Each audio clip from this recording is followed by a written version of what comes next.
The fact that Dan Curtis convinced the network to put on this Gothic soap opera is really quite extraordinary, even today when you think about it, because there's never really been a show of this type before. You have NBC trying something with a supernatural now with a show called Passions, but you know, Dark Shadows was just this really far-out mixture of Gothic romance mixed with supernatural horror. When Dark Shadows was put on daytime television, you know, ABC went with this Gothic approach, but the series did not have the far-out elements that it later embraced. You had very light-hinted supernatural elements, but it was, again, very subtle. So the network really wasn't looking for this vast youth audience. That became just a bonus as the show progressed and became more supernatural with Barnabas the Vampire and all the ghosts and other supernatural elements. When Dark Shadows debuted on June 27th, 1966, there was a little bit of publicity, you know, but it really didn't have a big buzz particularly. It replaced a teen soap opera called Never Too Young that had been on for about a year, and it had never really quite made it. But I think the fact that Dark Shadows came in its time period probably helped it carry over a little bit of a youth audience. But at the same time, the series really didn't have that sort of hook to it, and it really did not do that well for the first 6 months or so. And then Dan Curtis brought on this Phoenix character who was the little boy's mother who had come back from the fire, and it was pretty outrageous for daytime television.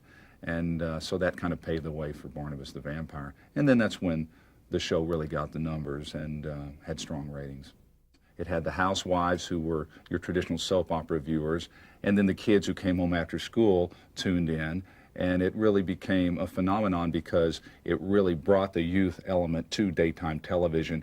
Soap operas, back before you had a Young and the Restless or a General Hospital, Dark Shadows was really that first soap opera that had a large following of teenagers besides just the housewives who enjoyed the romance. Dark Shadows was always, you know, a very naive show. You didn't have a lot of sex. It was just very romantic and very innocent in its own time. Of course, it was the 1960s. You did not have explicit scenes of romance in the afternoon, you know, but the storylines were all fairly tame in that sense.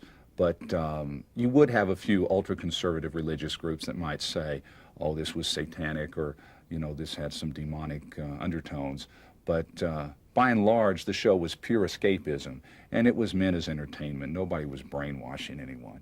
Ultimately, you had good triumphing over evil.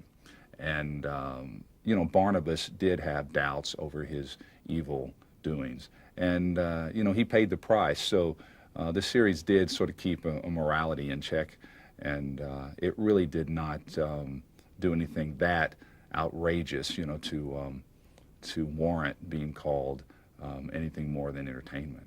Well, you know, Dark Shadows is a unique artifact from 1960s and early 1970s daytime television.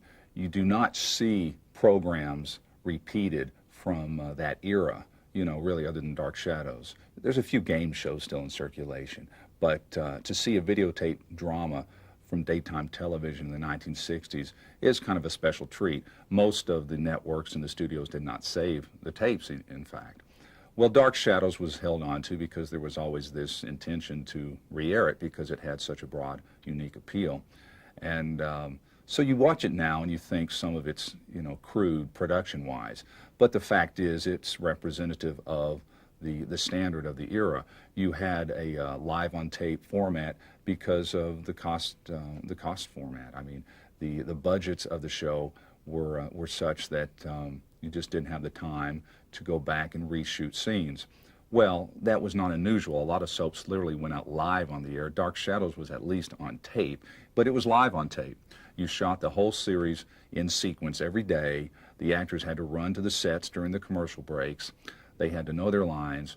They could look at the teleprompter if their eyes would focus in, but they really had to be disciplined performers. And a lot of them were stage performers. And it gave a degree of professionalism to the show, but it also gave this marvelous energy. And ultimately, you just had this incredible vitality on Dark Shadows. The stories were wildly imaginative. The actors were passionate about their roles, and you just had a wonderful blend of energy. And it was a theatrical program, and I think that it's only natural that Dan Curtis is trying to adapt the show to the stage, because it was if the actors were doing a live stage play every day, Monday through Friday.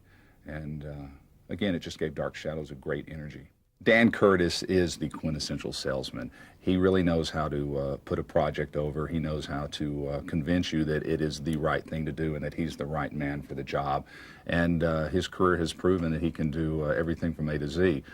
His golf show, Dark Shadows, he's done human dramas like When Every Day Was the 4th of July, which is kind of a similar to Kill a Mockingbird, a very tender story about childhood and growing up and various conflicts. But The Winds of War and War and Remembrance were gargantuan miniseries, which you'll never see anything that big for television again. I mean, $120 million to create over 30 hours of programming all over the world he shot. And so he's a man of scope and much vision.